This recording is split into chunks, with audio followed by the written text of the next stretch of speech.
যদি তোমরা দুনিয়াতে আল্লাহর আনুগত্য করো, দাসত্ব করো, গোলামি করো, ফরমাবরদারি করো, তোমরা দুনিয়াতে সুখ, শান্তি, সফলতা, নিরাপত্তা, কামিয়াবি পেয়ে যাবে।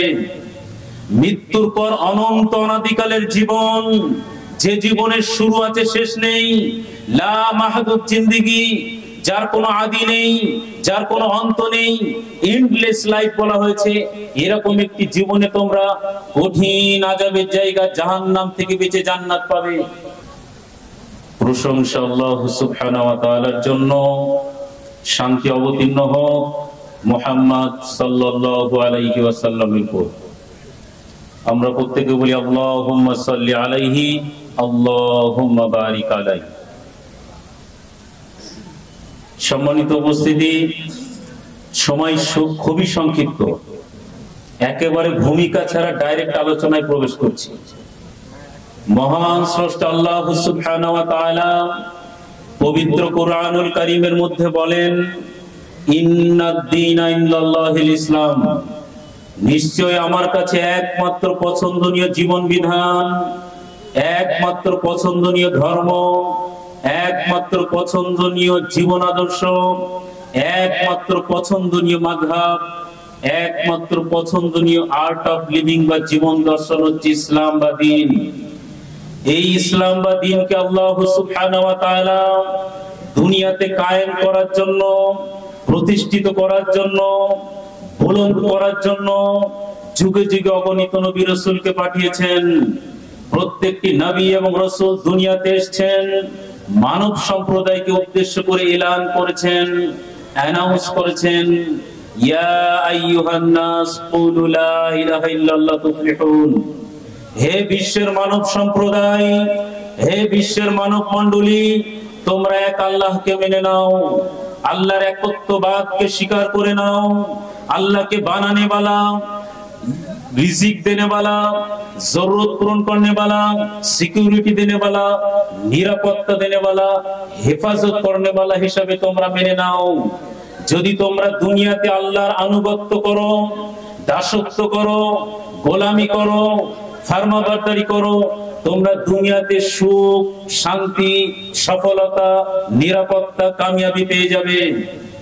মৃত্যুর পর অনন্ত অনাদিকালের জীবন, যে জীবনের শুরু আছে শেষ নেই, লা মাহদুদ জিন্দেগি, যার কোনো আদি নেই, যার কোনো অন্ত নেই, এন্ডলেস লাইফ বলা হয়েছে।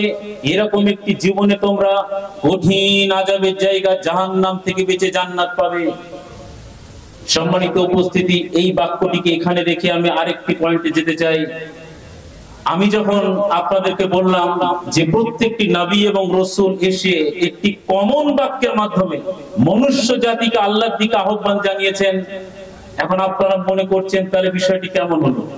ইয়া আইয়ুহান নাস কুলু লা ইলাহা ইল্লাল্লাহ তুফলিহুন, এই বাক্য আদম আলাইহিস সালাম বলেছেন, এই বাক্য ঈসা আলাইহিস সালাম থেকে পর্যন্ত এবং আমাদের নবী পর্যন্ত যত আম্বিয়া কেরাম এসেছেন, যত রাসূল এসেছেন, যত নবী এসেছেন, যত প্রফেট এসেছেন, প্রত্যেকটি আল্লাহর পয়গম্বর, মেসেঞ্জার এবং last and final messenger Muhammad সাল্লাল্লাহু আলাইহি ওয়াসাল্লাম একই বাক্যের দাওয়াত দিয়েছেন। এই বাক্যটি মানুষ যদি অ্যাকসেপ্ট করে, গ্রহণ করে, বুঝতে পারে, অনুধাবন করতে পারে, উপলব্ধি করতে পারে, তাহলেই শুধুমাত্র একমাত্র আল্লাহ সুবহানাহু ওয়া তাআলার দাসত্ব, গোলামি, ফরমাবরদারি করাই সহজ হবে। এখন আমি তো এটা একটি বাক্যের মাধ্যমে বললাম, একটি উদাহরণ দিলে আপনাদের ভালো বুঝে আসবে যে এই বাক্যটি উপলব্ধি করলে, অনুধাবন করলে, বুঝতে পারলে আল্লাহর আনুগত্য, দাসত্ব করা সহজ কেন হবে। আল্লাহ সুবহানাহু ওয়া তাআলা কেমন বানানে वाला, আল্লাহ সুবহানাহু ওয়া তাআলা কেমন ক্রিয়েটর, কেমন স্রষ্টা, এর পরিচিতি, এর বিশ্বাস আজকে মুসলমান আমাদের দিল থেকে বার হয়ে গেছে। আল্লাহ সুবহানাহু ওয়া তাআলা সম্পর্কে প্রকৃত ধারণা, প্রকৃত আকীদা, প্রকৃত মানহাজ কনসেপ্ট না থাকার কারণে, ক্লিয়ার না থাকার কারণে আজকে দেখা যাচ্ছে আমরা আল্লাহকে মুখে বললেও তার আনুগত্য করা, তার দাসত্ব করা, তার গোলামি করা সম্ভব হচ্ছে না। কেন? অনেক কারণ সমূহের মধ্যে অন্যতম একটি প্রধান কারণ হলো আল্লাহ সুবহানাহু ওয়া তাআলার পরিচিতি আজকে আমাদের দিল থেকে বার হয়ে গেছে। কেমন? আজ যদি মনে করো এটা আপনাদের কোন থানা ভাই বলুন তো? ধানতলা থানার আইসি সাহেব যদি এখানে আসেন, কোন সমাজদ্রোহী, অ্যান্টি সোশ্যাল পারসন, কোন ক্রিমিনাল বা দেখা যাচ্ছে কোন খুনি আসামি, দাগী আসামি এখানে দাঁড়িয়ে থাকবে বলে মনে হয়? ভাই বলুন, একটু রেসপন্স করুন। কেন থাকবে না?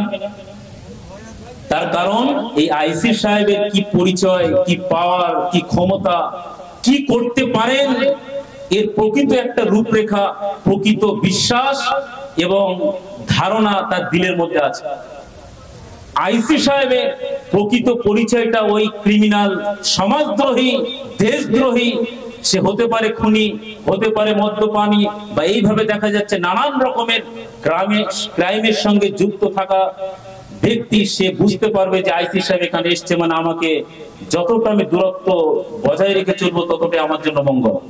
কিন্তু আপনার পাড়ার, আপনার বাড়ির একটি বাচ্চাকে আইসি সাহেবের সামনে যদি নিয়ে আসেন, এমনি পুলিশ বলে ভয় পাবে, যদি তার আব্বা মা ভয় দেখায় সেটা ভিন্ন কথা, কিন্তু কে আইসি সাহেব আর কে প্রধানমন্ত্রী, কে লোকাল গ্রামের পঞ্চায়েত সদস্য, সে কিছু বুঝবে? ওর আব্বার পকেট ধরেও টানবে, যদি একেবারে বাচ্চা ছেলে হয় আইসি সাহেবের পকেটেও হাত দেবে, এমনকি সে বন্ধুকে হাত দিতেও কি বলুন বলুন ভয় পাবে না। কেন? কারণ ওর দিলের মধ্যে, এই বাচ্চার দিলের মধ্যে আইসি সাহেবের কোনো পরিচিতি, কোনো কনসেপ্ট তার দিলের মধ্যে নাই। আছে কি? তাহলে ওই ক্রিমিনাল, সমাজদ্রোহী ব্যক্তির দিলের মধ্যে আইসি সাহেবের পরিচিতি থাকার কারণে সে যথাসম্ভব দূরত্ব বজায় রেখে চলবে। আর এই বাচ্চাটি আইসি সাহেবের ক্ষমতা, পাওয়ার সম্পর্কে অবগত না থাকার কারণে, নাবালক হওয়ার কারণে, মূর্খ হওয়ার কারণে, জাহেল হওয়ার কারণে সে যা খুশি তাই করবে। অর্থাৎ সাধারণ মানুষ তার আব্বা মায়ের সঙ্গে বা পরিচিত উপস্থিত ব্যক্তিবর্গের সঙ্গে যেমন ব্যবহার করবে, আইসি সাহেবের সঙ্গে তেমনই ব্যবহার করবে। করবে না? করবে না ভাই? ঠিক তেমনি ভাবে মহান স্রষ্টা আল্লাহ সুবহানাহু ওয়া তাআলার পরিচিতি আমাদের দিলের মধ্যে না থাকার কারণে আল্লাহ সুবহানাহু ওয়া তাআলা কেমন বানানেওয়ালা, কেমন রিজিক দেনেওয়ালা, কেমন সিকিউরিটি দেনেওয়ালা, এটা আমাদের দিলের মধ্যে না থাকার কারণে, পরিচিতি না থাকার কারণে, বিশ্বাস না থাকার কারণে, কনসেপ্ট ক্লিয়ার না হওয়ার কারণে মুসলমান আল্লাহর আনুগত্য থেকে বিরত।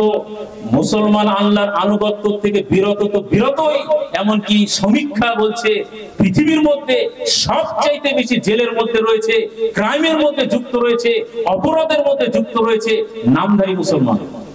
ভাই ঠিক বলছি না ভুল বলছি? ঠিক বলছি না ভুল বলছি? তার কারণ হচ্ছে আল্লাহর পরিচিতি নাই।